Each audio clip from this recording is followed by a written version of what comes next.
Good morning, everyone. Welcome to the Modern Market, where every day we discuss all things to do with the modern market. That is the crypto market, the NFT market, the stock market, the metals market, any market that you can get access to on the internet to make some or a lot of money.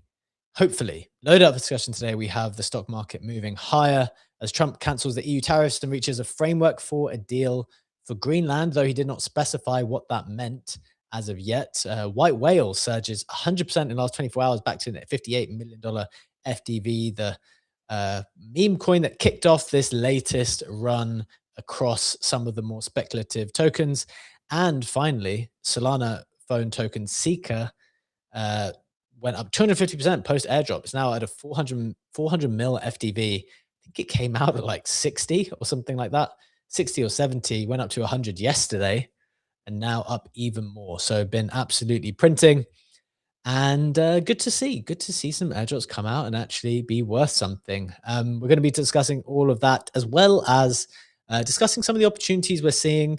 Also, some interesting conversations taking place at the WEF, the World Economic Forum in Davos. Over the last 48 hours, I've been watching what our esteemed leaders have had to say across the world and about the most important things happening in the world. So I'll give some thoughts on that, and then we'll get to the usual market thoughts. As always, I've got Legendary in the co-host seat with me today. We're ready to get into it. Just a reminder, friends, before we do, nothing that we say here is financial advice. This market is very, very risky. We do not know anything for sure. So please do proceed with caution and exercise your own judgment. With that out of the way, Legendary, it's Thursday. It's the 22nd of January. How are you doing? How are you feeling? GM, doing quite well. I feel like it's another packed show today. But I have a question for you. Obviously, we're going to touch on Davos and Trump and Greenland, but did you see this other part of Trump news related with Cuba? That there was a Wall Street Journal article which came out yesterday that he is now actively seeking, according to that article, to enforce a regime change in Cuba by the end of the year, and that he is seeking for Cuban officials who are ready to cut a deal, and that it would be a good legacy to push the current regime out and have a bit of a change there. Did you see that? When was this one? 10 hours ago. Came out at 9 p.m. Eastern time yesterday. Gosh, 9 p.m. Eastern time. Okay, no, so I didn't see that. I feel like, as we've noted before, it's very, very difficult to stay on top of all the variety of things that are coming out, all the variety of regime changes that are going to be initiated over the next 2 years. It's hard to stay on top of all of them. So no, I did not hear that one. Is there any clarity as to how likely, how meaningful that is? Well, there's two things. So, according to the Wall Street Journal, there are U.S. officials who said that meetings have been held with Cuban exiles, civic groups in Miami, Washington, to identify government officials who want to cut a deal. And on Truth Social, Trump did post that he strongly suggests they make a deal and then change to all caps lock before it is too late, which is the same rhetoric which we also have seen when it came to Maduro in Venezuela. Interesting. Okay, well, that forms part of the conversation later as well, then, as we get in tune with what he suggests, how his relations are evolving with the EU, how his relations are evolving with Denmark specifically, and what else he has planned. Maybe a bit more of a question for you, because you are the one who's obviously doing the research for the show, putting together the snapshot, deciding what's important. How do you deal and how do you feel about this like acceleration of the news cycle? It felt like, say, even the tariff stuff was going on for a couple months last year. We spoke Ukraine. So obviously all of these are still ongoing situations, but Ukraine was in the media for 2 years. Palestine was and is in there, but for a shorter time frame. Then we spoke about Venezuela for 2 weeks and nobody speaks about Venezuela. Now we speak about Greenland. Now apparently Greenland is done. We speak about Cuba. Like, I feel all these topics that in isolation are massive topics are accelerating, and this velocity is getting to an almost like absurd point. So how do you deal with that? I think one of the ways I tried to make sense of it is just to read a lot, right? Like I'm reading a lot. I'm trying to find the signal and try to find the people who are saying things which make sense of all of the noise. Because a lot of noise coming from different directions, a lot of noise coming from different countries, a lot of noise coming from different regions. Um, Unfortunately, I would say, I mean, there's a couple of interesting takes going around. Like, I think the way Ray Dalio is talking about it now, like he's been quite coming to the forefront again. I mean, he's always been very prominent as an investor, and he's been speaking about how these cycles move over time. I wouldn't necessarily say he's taking a victory lap, but he's come forward in the last few days suggesting that, look, guys, this is it playing out. This is it playing out. This is the death spiral of debt that the United States has found itself in. It always leads to increased conflict and more people getting sucked into conflict, because ultimately the major power is like having to become more aggressive in order to try to maintain its power. And they're actually being fairly explicit about that, right? That if you listen, and it's interesting, I wasn't just listening to, and also when you ask how do I make sense of it, I'm trying to go to the smartest people and the people at the source. So I'm trying to listen a lot to Trump himself. I watched the full speech yesterday live.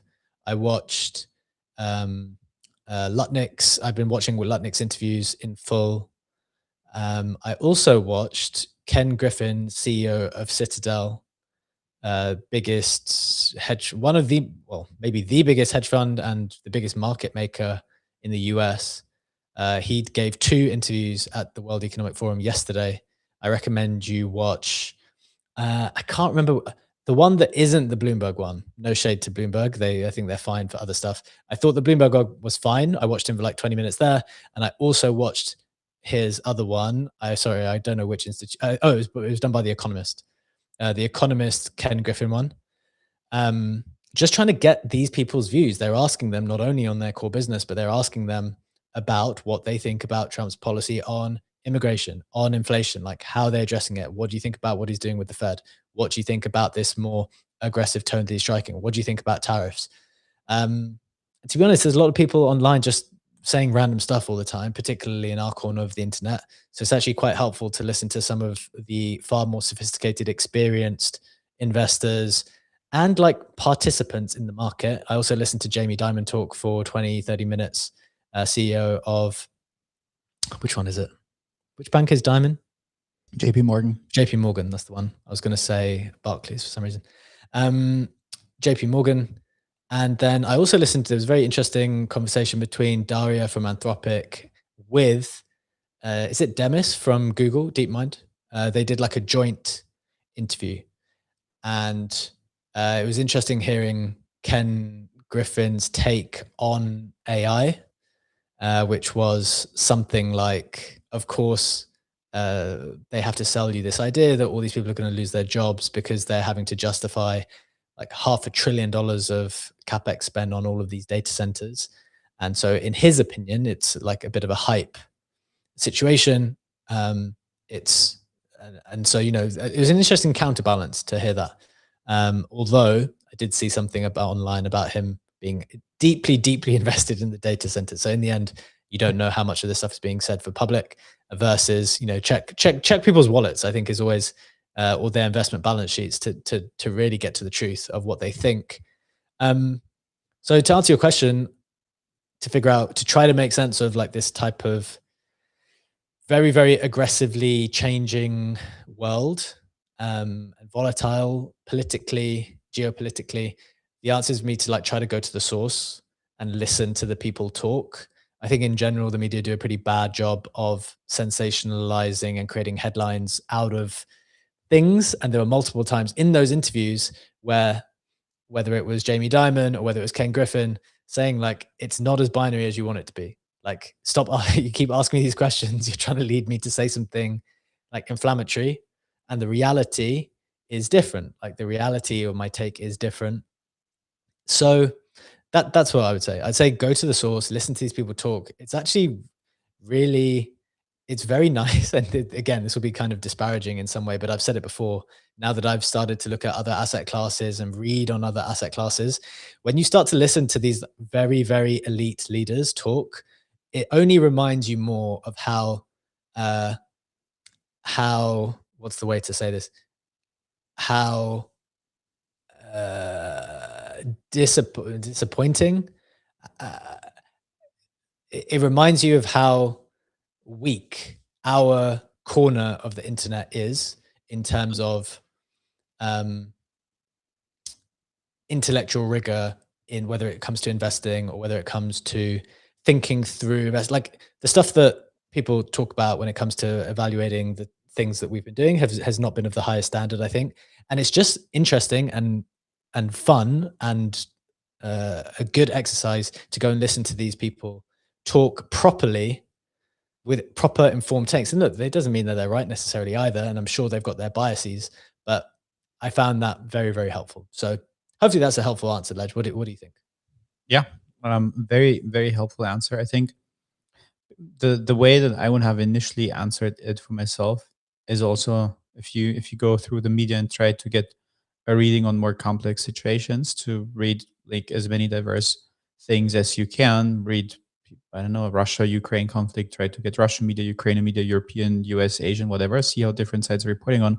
But obviously, with most of the political stuff which we are covering as an extension about talking the markets, it comes back to world leaders, company leaders saying things, threatening tariffs, and there is an original source, which in this case we can listen to, we can quote, we can refer. So that makes it, I would say, easier because we can break most of the things down for us to that original source. Like we are not discussing the conflict, war in Palestine, the war in Ukraine. We're not trying to get to the cultural root of what is going on there.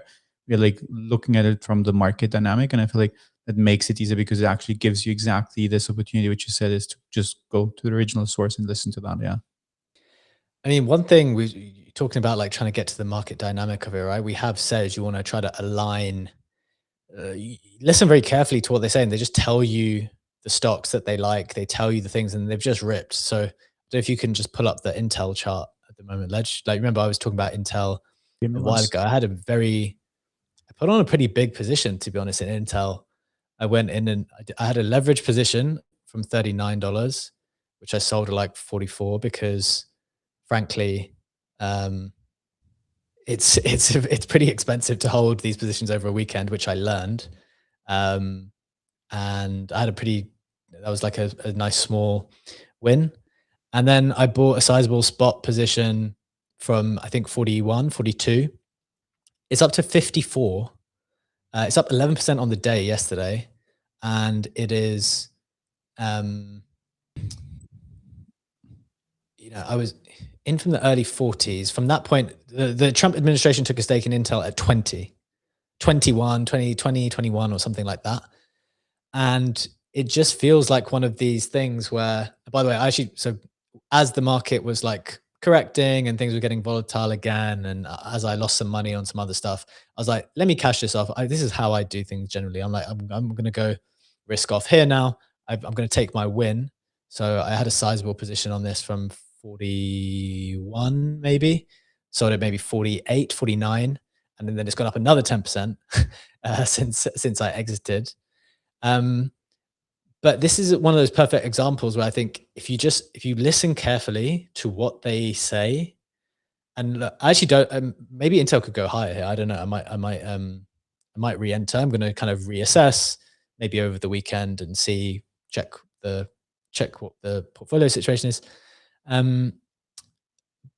But yesterday they started talking about I think, did they say a uranium reserve yesterday? I think they said that. Trump said that. Like, this is the thing. They're saying so much stuff that that it's even more important to go to the specific, um, to pick out the signal. So, um, yeah, when it comes to these things, listening really carefully to what they are saying about the market, because they are giving clues. And I think that's the way to play it, to be honest. Looking at uranium here, we've got it up on screen. let's see, this is the global uranium ETF up. What is this? It's definitely up on the 100% over the year and up 4% yesterday. Yeah. So this is what's going on in commodities. Some reflections from you here. I'm going to stop there in terms of like on the stock side. We haven't really chatted about what you're doing on the stock side for now. Any reflections? Yeah, sometimes you need to listen closely. Sometimes you have Howard Lutnick telling you on national television that Tesla is undervalued and you can go and buy Tesla, and that is that is a recommendation from a U.S. official. So it is probably more than sufficient if you have a certain portfolio size to just trade the news in this way. The thing is, like, you say this is maybe one of the myths. I'm going to slightly disagree with you here, although I don't think I'm entirely disagreeing with you. One of the myths, I think, as people there's just this inflection point that's happening at the moment, I think, in crypto, where people still think that outsized gains are available in crypto, which I think they might, like, they still can be. I think your chances are way, way lower. Like, if you're looking at this meme coin action that's going on, and we're going to talk about that more later in the show. If you're looking at this meme coin action going on at the moment, this is wild gambling. Yeah. Like, there's no method behind this stuff anymore. Like, maybe there was a bit of a trend before where, like, oh, meme coins are on the up. This is like a whole industry that's kind of getting created. Now it's I I would guess, although I've not done the numbers, it's almost worse than gambling, because it's just, okay, maybe it's up, maybe it's down. We literally have no idea. There's no market structure around this. There's no signs that people are reading. People are literally trying to turn the AI narrative that we did at the top of 2025, trying to replay it in a very unsophisticated way. And look, that bubble might be there. It might be a bubble to grow with. But I don't think it's a wave to ride. The first season of meme coins was a wave. It's like, okay, let's ride this wave. To me, this is not a wave. This is like a bubble that might pop at any second. So that key distinction between, are we riding a wave here or some type of trend that is interesting, the way you ride ETH in 2021 because of the energy around NFTs, the way you ride Sol after that, and meme coins because that energy, the way you can ride Hyperliquid up from $9 up to 60. These are waves. What's going on in, I don't know, whatever dev created token right now is not a wave. It's just bubbles that grow and then pop underneath you, and it's just, who knows when it's going to pop. My point was, before I got distracted by the meme coin stuff, was you said if it's a certain size of your portfolio, you can go into, I don't know, maybe go stocks, because you think that that's the more defensive thing, because you think, oh, well, if you have a smaller portfolio, you want to be maybe take more risk, which I agree with. And then you think, okay, well, maybe crypto is the place for you then. The thing is, Intel's 2.5x in pushing a 3x now, liquid, on one of the biggest companies that's being spoken about routinely by the US government. Like, I would challenge, and this was my point about Bitcoin as I started selling mine in the 90s, right? And maybe a little bit higher. I think crypto used to represent, not only did Bitcoin represent digital gold, it used to represent outperformance. That was the bigger thing. And if it obviously has been outperforming, and at the moment, not only is it outperforming gold, not only is it underperforming gold, it's underperforming these stocks as well. And these stocks are ripping. So I wonder whether people should, and in the same way that sometimes, you know how we used to take like a few grand, put it in a phantom wallet and play around on Sol, and you do that. I think people should do that with with these stocks now. And I wouldn't be surprised if you do better. Well, you have to get immersed in the world, right? You can't just throw darts around randomly. But I think if you do the work, which I've been doing over the last few months, and we've been talking about some of those ideas, but if you do the work in the same way that you would do the work for crypto, then maybe it would be a possibility. Your reflections here, Ledge? Yeah, I mean, it's not in massive disagreement with what I said. I think the issue becomes if you want to like outsmarten trading stocks. You want to outsmarten the volatility, because even if you look at the Intel chart, for example, so yes, the US government got in at around 20-ish, did go to 40, but it also did retrace to 30 again. It did go to 40 again, but it also did retrace to the mid 30s again, and now it's up to 54. So if you leverage trade that, because yes, the plan might be to invest in Intel, and it will be full send, but there's also going to be Venezuela, Cuba, Greenland, all like stuff that come in between that will induce some volatility. But overall, Yeah. this chart is up 150% over the year. So you don't want to get wrecked on leverage. And this is more long-term holding that stuff and exiting after a while. So that is the only caveat I would add to that. On the It's not like we've just launched equity perps, Legendary, so don't worry. No one's going to do that, are they? nobody's gonna leverage trade, because this will then happen. Oh yeah, we're used to leverage trading from hyperliquid, we're used to meme coin volatility. The thinking comes, yeah, I have a smaller stack, and if they will double this and I 10x leverage that, then I made a 20x. So why should I just hold this spot? And I think this is exactly also the appeal for some of these equity pair platforms. And I think that, going back to another question that you asked, on one of the shows, I think it was this week, if I agree with your statement that altcoins then will have a harder time because of equity perps. Absolutely, because this volatility is attractive, and even these like intra-week moves or monthly moves are very attractive for leverage traders as well. Absolutely. And if you look at the equity perps numbers, it's trending up very healthily, like very, very healthily. And I would actually say I don't like farming perp dexes because I think, well, I don't like, it's going to sound bad. I don't like working for my airdrops. I like to be lazy. Um, and so I like to like deposit capital and then have something given to me, rather than, right, I've got to trade, I've got to, obviously with quality things that you're going to do anyway, that's okay. But when you're farming for farming's sake, I think that's more of a problem. But I do think equity perps specifically now will be more valuable. I've said it before. I used Ostium for the first time in a while. They have all kinds of, I'll say three here. Three that people should, actually four. Four that people should keep in mind. Two that, well, I don't know how many of these are obvious. Hyperliquid obviously has trade XYZ on the HIP3 markets. If Unit, which is the team that are doing trade XYZ, if they tokenize, it's going to be super valuable. Like, it's going to be super valuable. Maybe even Hyperliquid does another airdrop. You would be beautifully positioned for maybe a double there, both of which will be valuable. So I think, I've been doing some activity there, natural activity. Like, I'm not farming it intentionally. It's just like, okay, I want to go long Intel. So I went and did it on Trade XYZ. Really expensive over a weekend to do that with size, especially when the prices are moving on the weekend. So it's pretty pointless to be long. Maybe you should go long on a Sunday night, waiting if you think Monday's going to be bullish.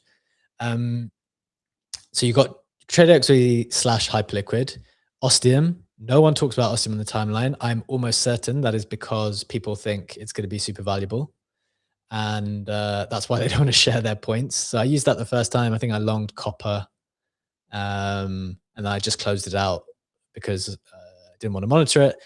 I was flat, but at least I registered some volume there, and I'm going to take a look again. The two things that I think people are not aware of as much, because they've moved away from Hype EVM and people are like not really looking at Hype EVM, is Kinetic, which has launched markets. Kinetic's up 45% today. I don't actually know what that's on. Obviously, it dumped really, really aggressively after the airdrop. It's up 45% today. They've launched their markets platform where they're releasing some interesting perps that you can trade. So that's one to look at. And yeah, as you can see on the screen here, up 35% on the day, back to 50 mil market cap, 180 mil FDV. This dropped down so low. This dropped down to like a 10, 12 mil market cap. So this is up 3x off the lows. Oh, we're almost back with it. Almost back. Yeah. Almost back to where their airdrop kind of came out. was a very, very aggressive dip. So you've got Kinetic to keep an eye on. And the other one is Felix. Felix, historically, we've been talking about Felix a long time. I really like the product experience, been lending on there for a really long time. I think I'm gold, like on the point system, I'm gold on like multiple accounts because I was using it quite a lot. It's a pure lending platform at first. They've started launching markets as well, and also interesting markets. This is going to be the differentiating factor. It doesn't seem like everyone's able to launch the same thing everywhere yet. So if someone launches copper, which I think is accessible on Ostium and Felix, then that becomes the place that you go and do that. They also, someone launched Alibaba the other day. So it was like one of the only places you can trade Chinese stock, one of the biggest Chinese stocks on leverage on chain. Okay, well, that's an interesting thing, right? Like you can't do that anywhere else. And I'm pretty sure that was either Felix or Kinetic. I can't remember which one. So these are the four that I think is interesting to look at. Kinetic have obviously got a token already. Felix have not done a token, and I'm sure that they're going to. They have a long-standing point system though, so if you've never done any lending there, maybe it's not a good thing. But if you have, probably worth taking a look at. Ledger reflections on equity perps and playing the game and thinking if that could be the next big part of the product cycle here. Yes, this definitely this. Just checked Markets XYZ by Kinetic, which you mentioned, is the one trading Alibaba. And they also will launch US energy with up to a 10x soon. They will launch up the Euro FX with up to a 50x soon. I think this has to go the way that you need an aggregator for these. Like, I can't check Ostium Markets, Trade XYZ, Hello Trade, and all the other platforms that are out or will come out to see who has what market. I will need an aggregator where you can see all of these markets aggregated plus the coming soon things, and then decide what you want to do. Like it's always the aggregator at the end of a new product route in crypto, isn't it? Yeah, I could see how an aggregator will be helpful. However, what it will also mean, as is always the case when there is no aggregator, opportunity lies in the friction. Yes, exactly. Opportunity lies in the fact that no one else knows apart from me, because I just told you, and now you, because you all just listened, that you can long copper on Kinetic, on Felix and Ostium. Maybe some people know, but not a lot of people. No one knows that. I think they just launched like treasury bonds as well. Like Kinetic launched bonds the other day. It's like they're basically releasing really, really interesting things. And so it's worth, I think in this industry, the thing that you've learned more than anything is play with the interesting things. Like nothing else is interesting apart from this, in my opinion, at the moment. So I think it's definitely worth doubling down on. So those are some thoughts. Spent a long time kind of going through some ideas and opportunities there. I hope that's helpful. I think it's fun to do that every now and again. But we have not got you up to speed with what happened in the last 24 hours yet. So we've got some more stuff to talk about. We've got to get into the drama around Trump, EU, Greenland, as well as what we think of on-chain activity at the moment. So let's do that. Let's start with the price action to get you up to speed with the last 24 hours of what's going on. We have, I'm just going to refresh the page so that I know. We've got Bitcoin at 89.9, almost back at 90, up almost a couple of percent to 90K. ETH is up a couple of percent to 2.9. BNB is up a couple of percent to 892. XRP is up 3% to almost $2. And Sol is up 3% to 130. Hyperliquid, on the other hand, is up 5%. A bit of a bounce, but still not very high, up around $21.80. And we have Sui up 4% to $1.50. On the meme coin side of things, Doge is up a couple to 12 cents. Pepe's up a couple. Pump's up 6. Bonk is up a couple. Pengu's up a couple. Pippin's up 18. That's always been very volatile recently. Fartcoin's up a couple. Everything's up a couple. It seems like that's the general story out of some of those tokens at the moment. Getting into the main stuff that we're going to get into today, we've got stocks moving higher as Trump cancels EU tariffs and reaches a framework for a deal for Greenland, allegedly. He didn't give any of the details, but that's what they have shared. So we'll talk about that in a second. Legendary will run us through. And then I'll just touch on a couple of big movers today and what we think about them. White whale surges 100% in the last 24 hours back to 58 mil FDV. And finally, Solana phone token Seeker is up 250% post airdrop to a 400 mil FDV. So notable price action, Gwei is up 42% to a 240 mil FDV post airdrop. Need to check that. Need to check if I was eligible for that. I know some people are eligible for that or signed up or did something. So definitely go check that. If you did, maybe you have some money. Free money waiting for you. And 240 mil these days, that's quite high. Sounds good.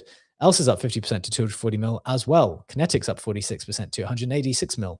So some big movers. And finally, again, for the second day, natural gas surges another 25% in a day, up 60% in 2 days. I assume no one here is trading natural gas, but it is some notable price action. So that's why I included it. In other news, Web3 social app Farcaster announced its acquisition and takeover by Naynar. Farcaster raised a ton of money at $1 billion valuation. I think it was 150 mil at a bill, and it's over. Takeover, acquired and taken over by one of the key service providers, I think, for the platform. Kalshi will receive an injunction to stop offering sports-related events contracts in Massachusetts. I've kind of predicted this. I've said I think a lot of these prediction markets that are offering sports offerings will get slammed for sports gambling because sport gambling industry is hard. I worked inside of it sometimes as a lawyer. Very, very tough industry. You are not allowed to offer gambling products to people without saying that they are.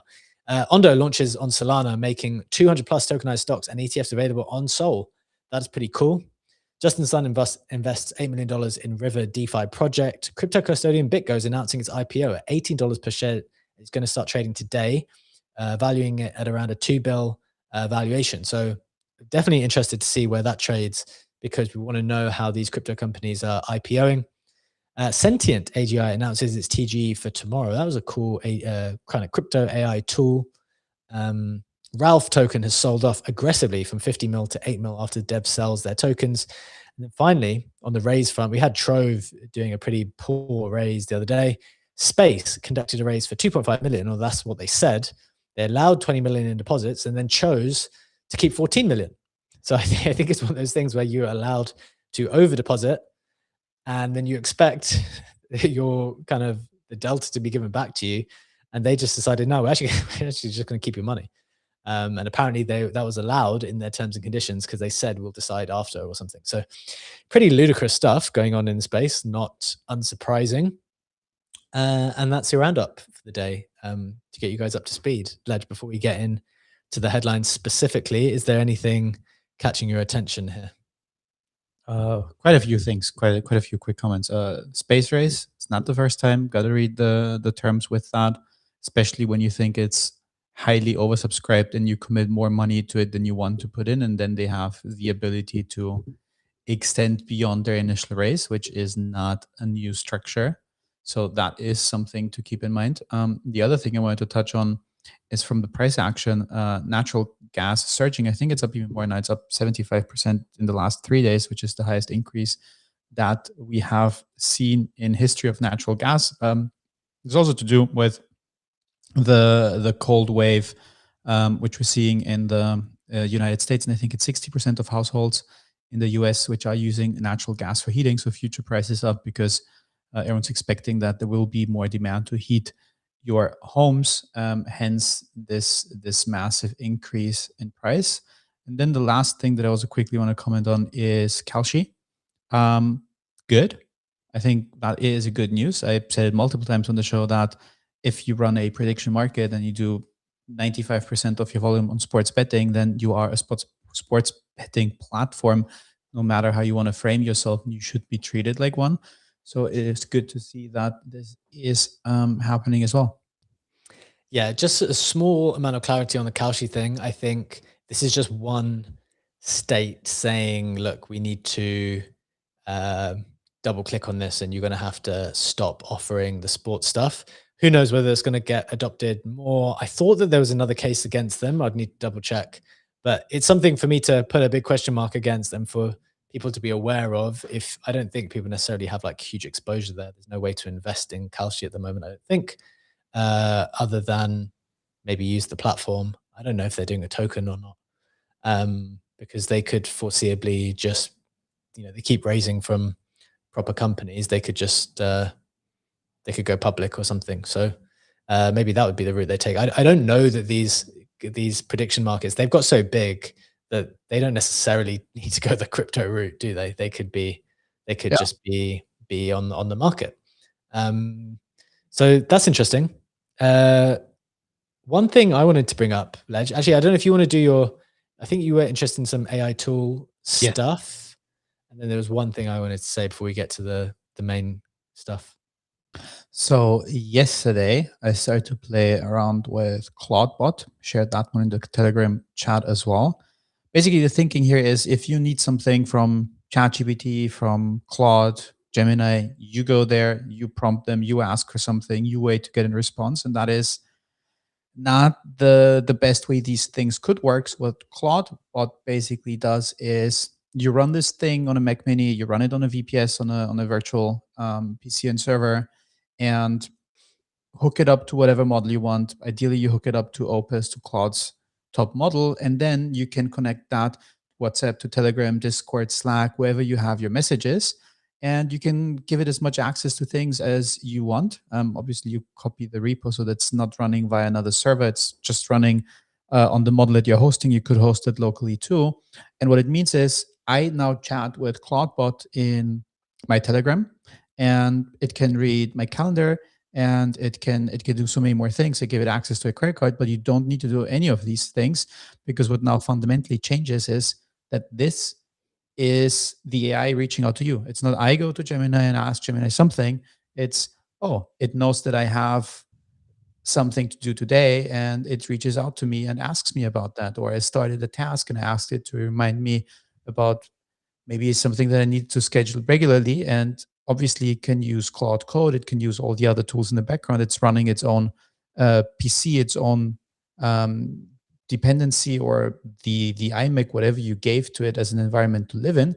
So it can do all the things it could do on a regular PC, and it's only reaching out to you when it needs something, or when it is managing a couple Claude Code instances when you are away from your PC and you talk to it in Telegram, and it then kind of serves as a sort of high level senior communication engineer to talk to. But you can literally give it access to anything which you wanted to give it access to. You can have it screen filter your entire messages, emails. Obviously, the level of how comfortable you are with that is going to be different for everyone. But to me, that really had the magical iPhone moment yesterday, which is basically the same level of fascination that I had when ChatGPT came out, I have with this thing, just because there's like no limits to how deep you want to integrate this in your life. And then you end up having a smart home and talking on Telegram to your AI agent to ask it to, I don't know, turn on the lights in the kitchen, or to have it run your entire email communication, or just to help you with calendar admin. So just to sum it up, flipping it on the head and now having the AI reach out to you instead of you being the one always prompting Gemini, GPT, or Claude with questions is a massive game changer. And what it then also will mean is, once like commercial LLMs will start to adopt something like that, that all the tools and all the stuff that you need in the background can be basically built like that.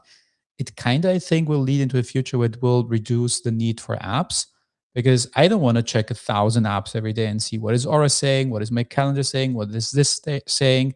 I want to have like one streamlined communication chat, get my morning briefing, get my Aura score, get my to-dos, get my calendar. And it can figure shit out. I sent it a voice message. It could not process it. It was like, oh, I'm just going to download OpenAI's Whisper model locally, and I'm going to be able to listen to your message. Did it, came back, listened to my message, and answered. So it's not like it can act extremely autonomously if you let it, and it's running on its own PC. So you obviously don't put that on your main MacBook or whatever device you work in, because there is some risk with that running in fully automated slash YOLO mode. But it's extremely fascinating to play around with it. Interesting. So, and what are the concerns then? Because I think one of our good friends reached out, who's also been coding a lot and is pretty knowledgeable on this stuff.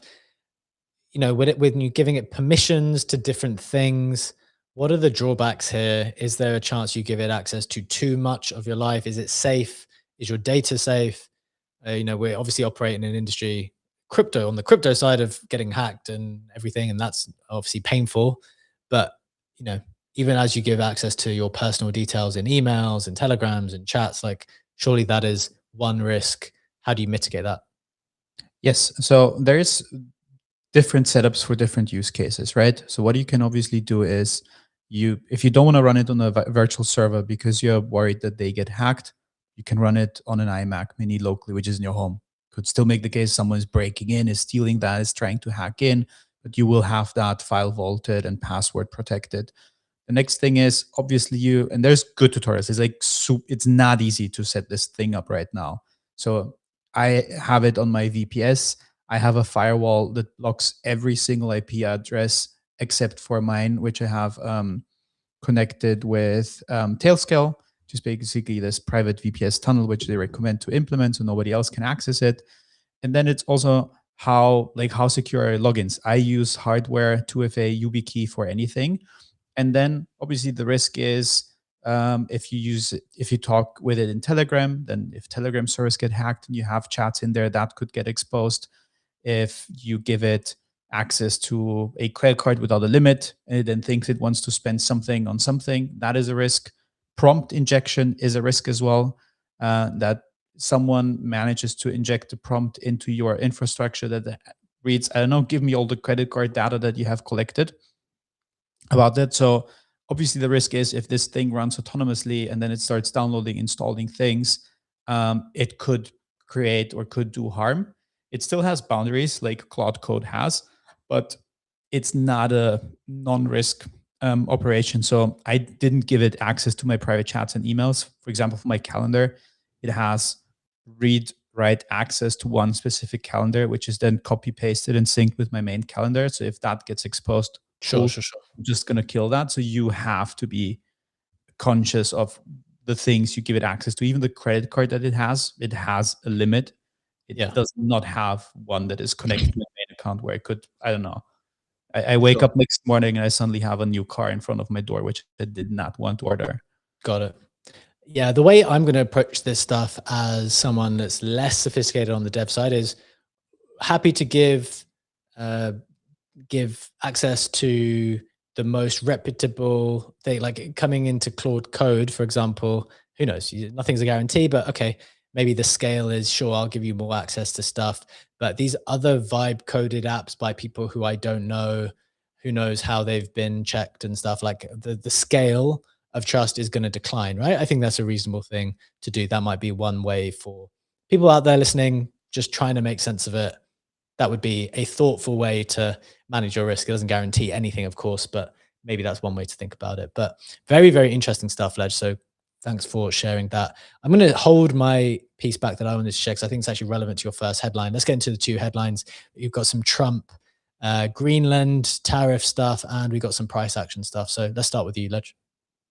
Yeah, a lot of things have happened in the last 24 hours. We had President Trump being in Davos, addressing country leaders, nation leaders there, and the most important updates there are that he has officially suspended the 10% tariffs on European goods. They were initially scheduled to take effect on February 1st. That announcement came later after he claimed to have had a good conversation with the NATO Secretary General Mark Rutte. So instead of a trade war, there is now sort of a vague framework for a future deal. We do not have concrete info on that and what it means or how it will look like. The context of that is pretty interesting one because when he arrived at the World Economic Forum, he did arrive there with an ultimatum, which was support the US bid for Greenland or face crippling tariffs. He also did threaten the French President Macron at some point with a 200% tariff on champagne because he was not willing to get on a peace board regarding Gaza. So that was extremely tense. European leaders did reply back to that sharply, saying this move feels like new colonialism. And it did get resolved with this announcement that there is a trade deal to be reached there.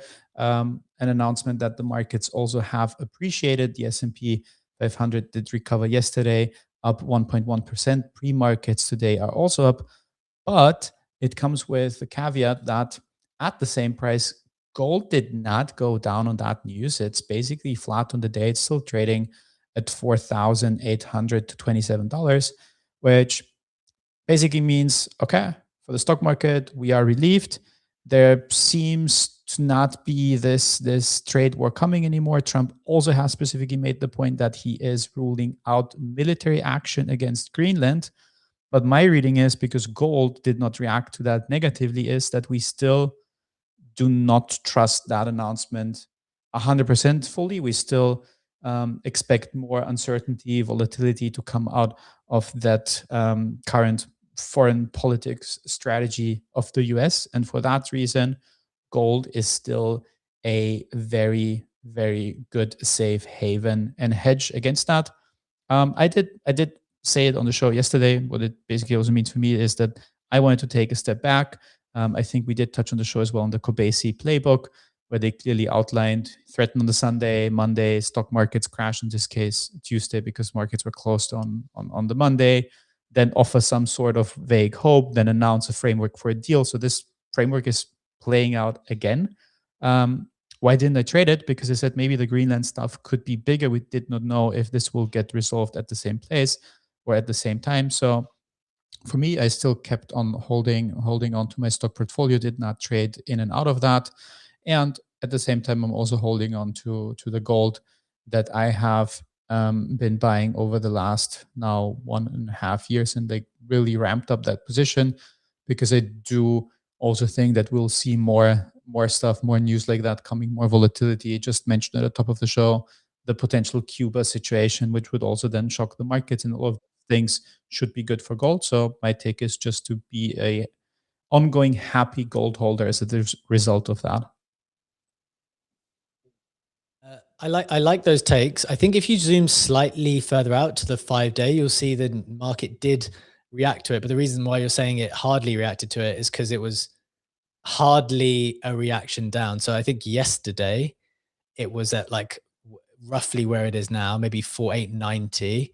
It went down on the news to maybe like 4,750 or something after the news, because I saw a screenshot really zoomed in, like, oh, gold and silver have gone down on the news that there's going to be a deal. But as you say, give it a little bit of time, and it's just kind of walked back up in the direction of going higher. So ultimately, We recovered I agree with you. within an hour after that. So this is when Exactly. trade framework was announced. It did go as low as 4,766 right here. And then 1 hour later, we were back at 4,830. Yeah, which is hardly a dip, but the only reason I pointed out is because there was like this very zoomed in screenshot shared yesterday, like gold and silver have gone down on the news, which is actually super irresponsible because it's a nothing dip. If you look at that, even on the 5-day or the 1-day, 24-hour chart, like it's a nothing. So to present it like that is really irresponsible. And then basically it walked its way back up anyway. So I'm just clarifying. So when people see those kind of headlines, sometimes it's just very unhelpful and sensationalist and just not useful. One more thing on that. Diablo in the YouTube comments has a take on it, saying that this vague framework for the deal is basically the same deal as they already had through NATO. He believes the whole world has become a clown show. Don't trust any announcements by gold, not financial advice. Yeah, interesting. So in essence, I think it's a very fair take. In essence, I agree with you on the gold side. I've been accumulating as well, even at levels as high as, I mean, my last big buy was like 4.5, maybe something like that. And then on the stock side, as we kind of discussed at the top of the show, I think there are things which the administration are pointing out to you. Spoke about Intel, which I was very proud of. I shared that idea after doing a lot of research, which shout out to Crypto Condom, who like shared all of those ideas on Intel that I was reading right at the start of the year or over the Christmas holidays. And that move has been pretty significant in such a short space of time. I need to then reassess because I got out of that position. I think I'm holding a large energy position at the moment now. And I'm just going to decide. I think I want to get back into those stocks, to be honest. But I'm going to reassess. But figure out the stocks which are close to the administration, close to the priorities. You have to have figured out at this point that there's definitely been a shedding a little bit of the capitalist, the 100% stone cold commitment to capitalism has been shed away a little bit. We are moving into a universe where it's like government assisted, government backed, strategic, this reserve, strategic, that reserve. Like we're going in the direction of China, and China are probably, well, I don't know what China are doing 100% to be honest, but like we are definitely going in that direction where it's like government directed, protectionist, priorities, because these things have become a strategic national interest. So definitely worth keeping that in mind. I love that segment. One final thing that I wanted to share before we get into like the speculation, price action of some crypto stuff. This was something I saw online, which I have not seen ever, actually.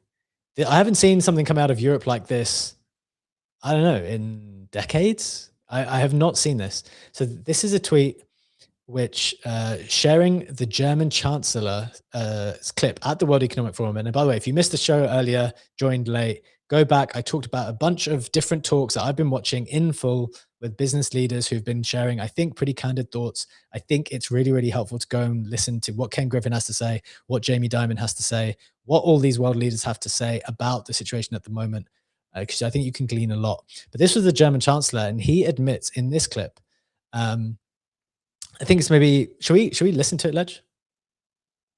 Let's do it, yeah. Let's get it playing.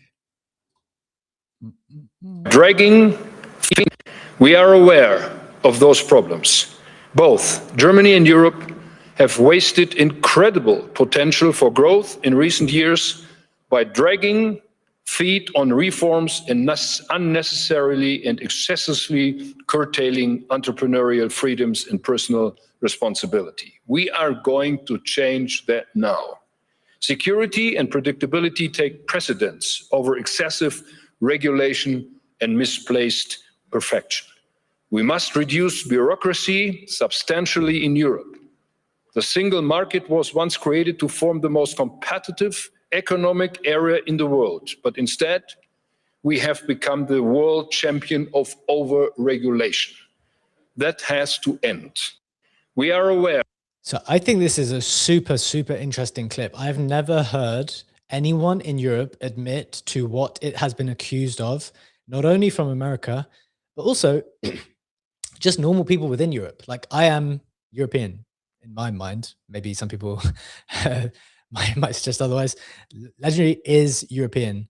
This is the criticism even ambitious entrepreneurial Europeans make of Europe. You can't get anything done. No one wants to do anything. There's too much regulation. The taxation is not conducive to people being opportunistic or trying to be ambitious. And it's the first time I've heard anyone admit to that, let alone the German Chancellor. So I don't know whether this is going to be a turning point for Europe. I don't know if they're going to be able to steer the EU, which is such a complicated institution with so many different stakeholders, whether you can steer that in the direction of something that makes sense. Obviously, this being Germany, saying this means more than if it's a smaller country. Maybe they have outsized influence in there, right? So that there is a chance of that. But I thought it's important to bring people's attention that it may be for the first time on people's radar that Europe needs to be better, stronger, and more economically successful. Ledge, a reflection from you here before I hit the final headline quickly. So I obviously speak German, right? I was just looking through German news, seeing if anyone is covering that. Nobody is covering that. Not a single German main outlet is covering this, which I think is super significant. It's never been more important to go to the source, guys. Never more important to go to the source, watch these talks with the leaders themselves, or watch the Modern Market with us and we'll tell you what they said, because that's what I've been doing. So those are your two options. And actually, maybe the second option is the best one. Right, final headline. Before we close off today, this is just a quicker one on just some of the crazy on-chain activity.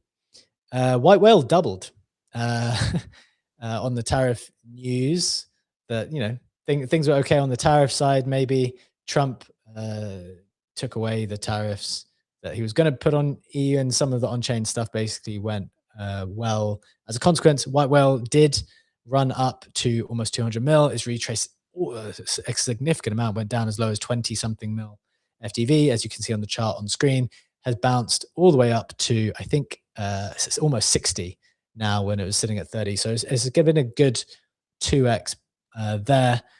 And then separately, the Solana Seeker phone, which is launched along with the Solana Mobile. So this token was for Solana Mobile holders. It's the Android mobile phone that they launched, and it opened a claim for users and developers. The token SKR will serve as the native asset designed to power control, economics, incentives, and ownership across the Solana mobile ecosystem. Remember, this is the second time they've done something like this. The first Solana mobile got an airdrop of Bonk in them, and then all of these phones that were being sold for like $500 were worth like $5,000 because of how much Bonk was in them. Legendary and I played that game back in 2021 or 2022. I think we both got $5,000 phones at the time, although I don't know what you did with yours in the end. I basically traded that 5,000 up to a lot more in the end and just played with that token allocation. But interestingly, this token came out at like 50 mil, 100 mil, and it's just absolutely rocketed. It's moved up as high now. Let me just double check. The SKR token, it's up 286% on the day, pushed to a 400 mil FTV. Like that's pretty colossal in a world where a lot of these token launches are not going well, right? Or have not been going well with overpriced ICOs or whatever mechanic that they've been trying. A lot of things have struggled in recent times, although there's still been some good stuff.